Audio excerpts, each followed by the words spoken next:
Dude, this movie stressed me all the way out. I was like, In a good way, oh, I hope. In a good way. yes, in a good way. I was like, the whole time. So, having said that, I want to talk to you a little bit about the scene in the Fiat.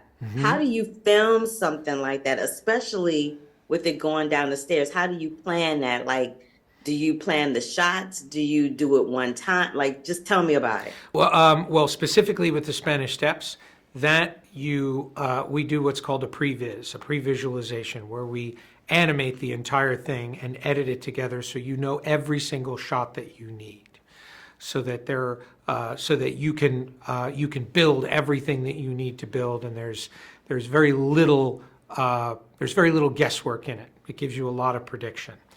The one thing you can't predict is what happens when you really get there and when you start to shoot the sequence and the actors are in that environment.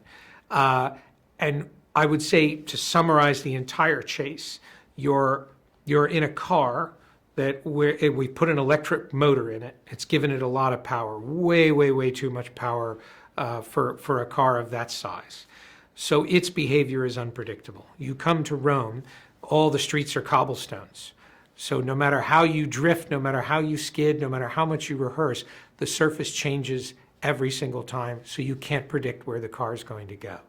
Then you handcuff your actors together so that each one of them is driving with only one hand, depending on who's behind the wheel.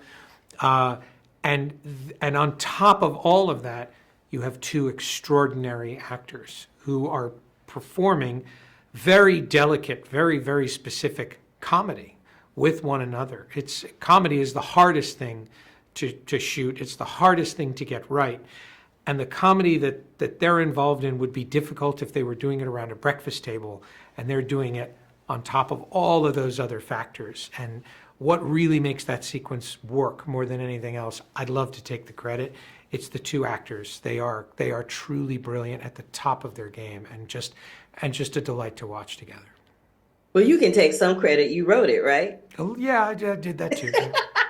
So we go, but what is it about this particular franchise that keeps you coming back?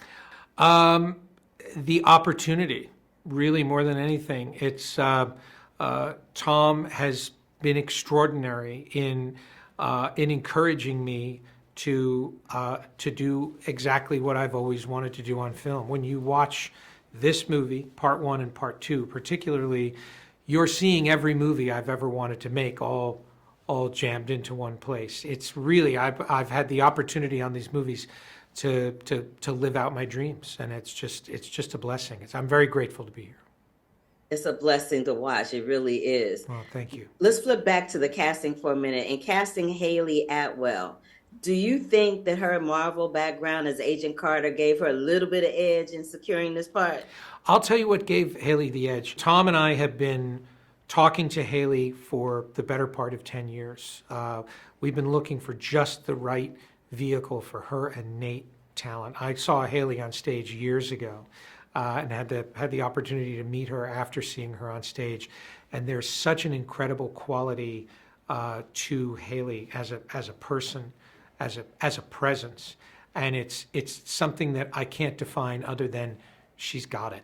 And we wanted to put that in a movie somewhere and really give her the showcase and the opportunity to show what she had to offer. And what you're seeing is us getting out of her way.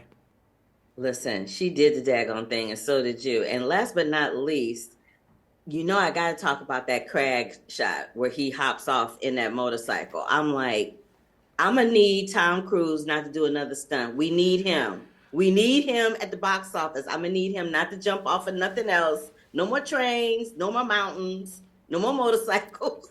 I got bad news for you. You're not going to stop him. There's more coming, and yeah, I would definitely recommend taking a deep breath before you watch the next one. Oh, bless. Shooting that, how did you plan that? Was that unpredictable, just like shooting the car? We planned it right down to the smallest detail, and practiced it in the United Kingdom on a ramp that we built over a quarry.